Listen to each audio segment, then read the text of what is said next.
kalbant apie Vilniaus šilumos tinklus, taip bendrai, tai lapkritis ir tas pirmas gausus sniegas turbūt puikus metas, kai jūs mus prisimenat, nes dauguma esate mūsų klientai, daugumos jūsų namus šildome ir dauguma jūsų naudojatės karštų vandeniu, kurį mes padedame pašildyti. Tai bendrai šiai dienai, kas matė spaudą, turbūt kas dar nematė, įsigijome 2 naujas įmonės. Tai nei Vilniaus, nei Šilumos žodžiai mūsų pavadinime tampa nebeaktualūs ilgainiui, nes išsiplėtėme į daugiau regionų, tai šiuo metu į pajūrį. Ir tai reiškia, kad mūsų ta ambicinga strategija 2040, jinai ne tik popieriuje, mes realiai ties tuo dirbame ir darome žingsnius. Ir tas trečdalis klientų Lietuvoje turbūt yra paskutinis kartas, kai rodom šią skaidrę ir tas skaičius didės.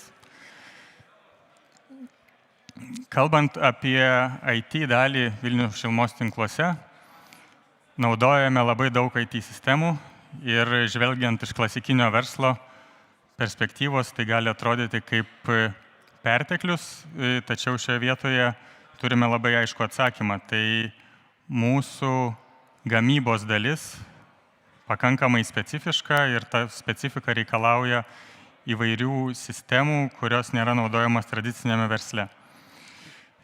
Bendrai kalbant, turbūt Vilniaus šilumos tinklai nelabai asocijuojasi su skaitmenizavimu ir atrodytų, kad įmetam į pečių malkų ir pašildom jūsų namus. Tačiau iš tikrųjų, vėlgi lyginant su klasikiniu verslu, mes turime 2 kryptis. Turime tą klasikinį IT klausimą, kuomet technologijos yra naudojamos organizacijos administracijoje ir prie viso to klasikinio reikalo turime visą gamybos dalį ir šilumos tinklai ir visas perdavimas, kuri irgi yra skaitmenizuojama ir nebe žmonės rankomis sklendes užsukinėja ir atsukinėja jau šiais laikais. Turiu tokią mėgstamą skaidrę, kurią visada noriu parodyti, kad skaitmenizavimas nėra tiesiog paprastas įrangos nupirkimas, kompiuterio pastatymas ar mobilaus telefono pajungimas. Iš esmės skaitmenizavimas apima daug plačiau. Tai kalbant apie skaitmenizavimą, turime kalbėti tiek apie procesus, ką dažnai turime, kad tiesiog klasikiniai popieriniai procesai yra perkeliami į skaitmeninę erdvę, jų neoptimizuojant, tai čia turbūt tokia viena iš pagrindinių klaidų rinkoje. Tada nuolat turime turėti mintyje saugumą, ypač matant, kas vyksta geopolitinėje situacijoje. Skaitmenizavimas turi būti orientuotas į klientą ir ta orientacija į klientą turbūt yra labai svarbi diegiant bet kokį sprendimą. Arba mes jį padarom tinkamą naudoti klientui, arba jisai bus nenaudojamas ir diegimas bus nesėkmingas. Ir vėlgi tai iškart siejasi su kultūra. Įdiegus bet kokią technologiją, būtina komunikacija ir to kliento onboardinimas į sprendimus.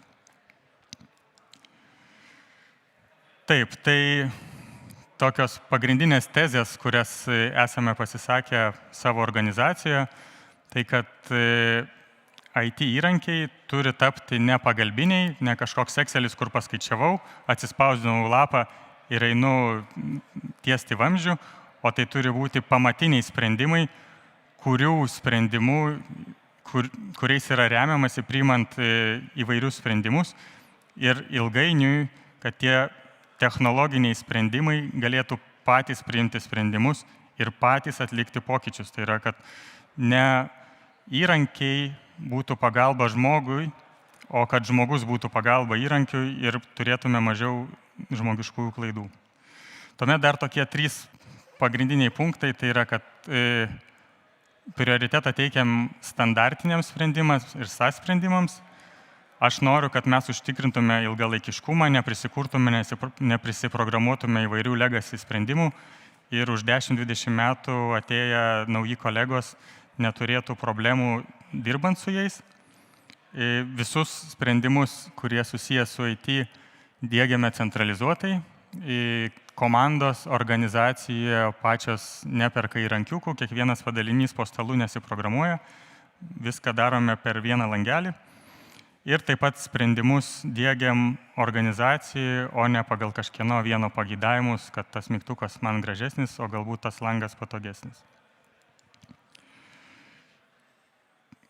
Neseniai padarėm vieną žingsnį, pasakėm, kad skaitmeninė verslo transformacija yra mūsų strategijos dalis.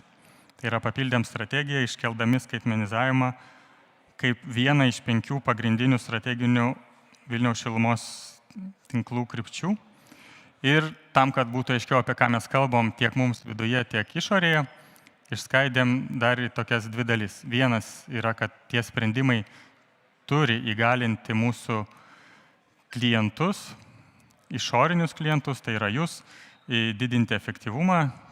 Čia reiškia, kad mes kalbame apie tai, jog diegiame ir plėsime sprendimus, kurie jums leidžia žinoti vis daugiau duomenų apie tai, kaip jūs naudojat šilumą, apie tai, kaip jūs naudojat karštą vandenį, kaip jūsų galbūt kaimynai ar gretimas namas naudoja ir mes kartu su jumis, diegdami technologijas, optimizuosime tą procesą. Kita dalis yra mūsų vidinis klientas, tai yra mūsų darbuotojas. Diegiame sprendimus tokius, kurie padeda darbuotojui, o ne apsunkina jo kasdienę veiklą ir jo gyvenimą. Tai šiek tiek einant į projektus, į detalės, tai šiuo metu vykdome 23 skaitmenizavimo projektus organizacijoje. Dar be netiek laukia eilėje, kada pradėsime juos daryti. Bendras šių vykdomų projektų biudžetas apie 60 milijonų eurų.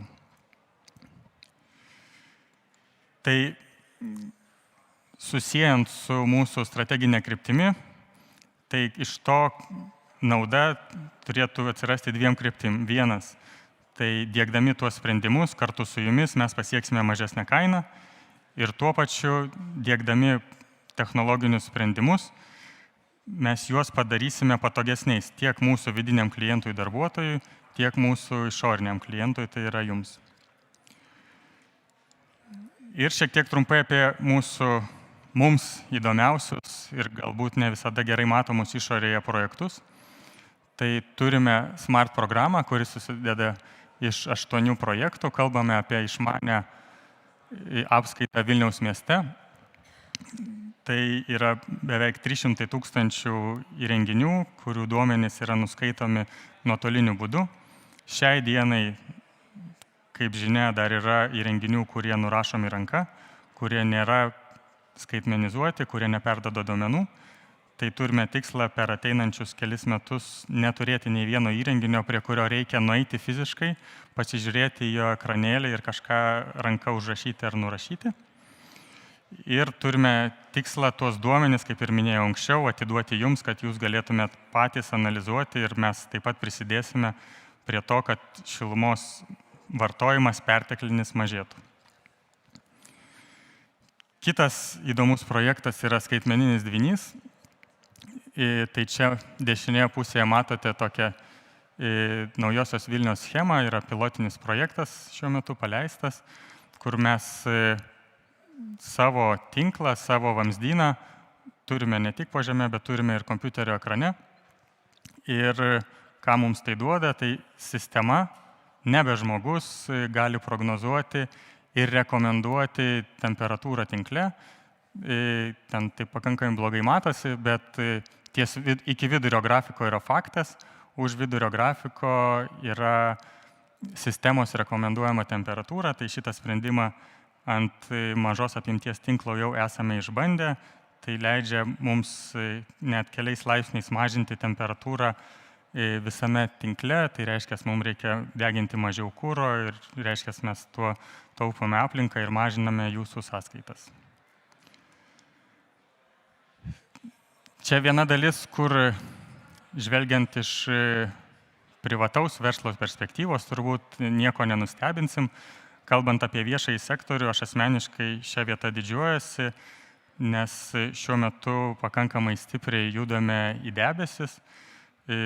Mano žiniomis būsime vieni pirmųjų įsidiegę Microsoft Dynamicsą pilnai SaaS-inį sprendimą, kadangi pirkdami neradome su kuo Lietuvoje pasikonsultuoti viešajame sektorėje. Ir taip pat jau esame išmigravę kelias virtualias mašinas visiškai į debesį. Tai reiškia, mes jau šiai dienai esame hibridinė infrastruktūra, keliaujame į debesijos sprendimus ir palaipsniui atsisakome on-premise infrastruktūros. Visiems šitiem projektam turėjome pasidaryti namų darbus. Tų namų darbų esame tikrai pasidarę nemažai ir čia tokie pagrindiniai baziniai, kuriuos, man atrodo, kiekviena save gerbianti organizacija turėtų daryti. Tai kabutėse parašiau mobilizavimas, tai yra mes visiems savo darbuotojams be išimties išduodame išmaniuosius mobiliuosius telefonus. Visi darbuotojai turi paskyras, visi darbuotojai turi elektroninį paštą, turi Teamsus. Tai yra, mes nebedarome atskirties tarp administracijos darbuotojų ir tų darbuotojų, kurie dirba mieste, kurie tvarko vamzdynus. Visi yra bendra komanda ir visi vieni su kitais gali susibendrauti skaitmeniniais priemonėmis. Visiems yra prieinami tie patys įrankiai ir mes visos organizacijos bendrą skaitmeninę brandą keliame įgalindami visus savo kolegas. Kitas žingsnis yra standartizavimas. Tai čia taip turbūt zoologijos sodo išvalymas ir įrenginių ir technologijų mikso atsisakymas. Kuo vieningesnius sprendimus ir vienodesnius turime, tuo tai yra lengviau tiek kolegoms, kurie padeda juos diegti, tiek kolegoms, kurie naudojasi technologijomis, kuomet tu gauni kompiuterį ir pakaitinį gauni tokį patį, turbūt yra patogiau, negu jeigu gautum visiškai kitokį daiktą. Kaip rodžiau pradžioje, turime helpdeską, ko pakankamai neseniai neturėjome, išsprendžiame apie 5000 užklausų per metus.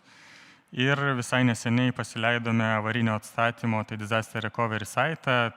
Tai šiuo metu galime per 5-10 minučių atstatyti praktiškai bet kurią virtualią mašiną, neturėdami pakankamai ilgo neveikimo laiko. Tai yra taip vadinamo downtime. Tai iš manęs tiek šiandien.